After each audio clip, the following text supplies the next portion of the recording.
HOA demolished our family barn, but I had a legal trap ready. You know that saying, you mess with the bull, you get the horns? Yeah, that was written for exactly this moment. So let me tell you how a power-hungry HOA tried to bulldoze 100 years of family history and ended up walking straight into a trap I'd been planning for 3 years. My name's Micah Harper. I'm 39 contractor by trade, and the last Harper still living on the land my great-grandfather bought back in 1917. It's not some massive spread, just a few acres now, tucked between creeping development and a fake lake HOA nightmare called Crescent View Estates. The Harper barn sat near the property line, red cedar, tin roof, hand-built by my grandfather and his brothers after they got back from a coup. It held tools, tractors, my first dirt bike, and the original feed scale still mounted to the wall. That barn had more family in it than most people have in their bloodline. Then Crescent View showed up.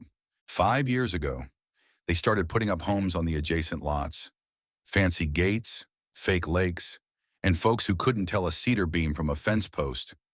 Within a year, the HOA started sniffing around, trying to beautify the perimeter. I got letters, then fines, then demands. They said the barn was dilapidated and visually disruptive to the community's aesthetic goals. I laughed the first time. The second time, I called a lawyer. The third, I got quiet. And that's when I laid the trap. See, and then what they didn't know is that 10 years ago, I moved the barn 6 feet back onto a separate microplot that I'd quietly subdivided and placed under a family land trust. On paper, it wasn't part of my main parcel. In fact, it wasn't even under the HOA's jurisdiction. I had it zoned separately, registered with the county clerk, sealed and filed. My granddad always said, build your trap before you need it. So I did. Flash forward to last spring. I'm out of town working a job in Nashville. Neighbor calls me in a panic. Micah, they're doing it. The HOA hired a demo crew. They're tearing the barn down. I drove 5 hours back without blinking. When I pulled up, half the structure was already in pieces. Splintered beams, rusted nails in the dirt. Everything we'd preserved for generations gone. And standing there, arms crossed like a queen over a chessboard, was Karen Wexley, HOA president, and possibly a reincarnated war general from some war no one remembers. She said, we warned you. You ignored the citations. This is your fault. I didn't say a word, just reached into my truck, pulled out a sealed manila folder, walked over to the sheriff's deputy who'd been called out to keep the peace, handed it to him. Inside, certified land trust deed, plat map showing the barn's separate zoning, email chain with the county, and one hell of a cease and desist letter that had been sitting in my glove box for months waiting. The deputy whistled.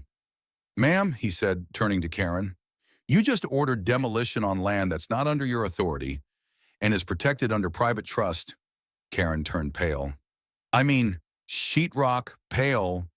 The demolition crew packed up real fast, one of them muttered.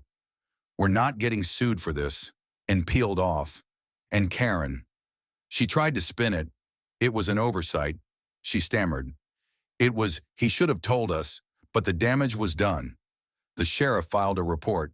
My lawyer filed a civil suit, and local news picked it up the next day. Historic family barn razed by HOA legal firestorm, brewing by the end of the week. HOA board members were resigning like dominoes. Insurance claims started piling in. And Karen, she got sued personally. Turns out she signed the demolition order herself, not through the board. Her homeowner's insurance didn't cover willful property destruction. We settled 2 months later. Confidential amount.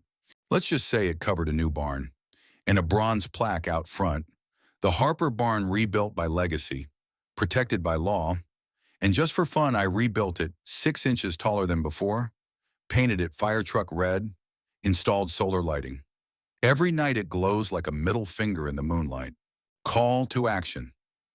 Would you have played it cool or fought fire with fire? Ever dealt with HOA overreach like this? Drop your story below, because sometimes the best revenge is paperwork and a taller barn. The end.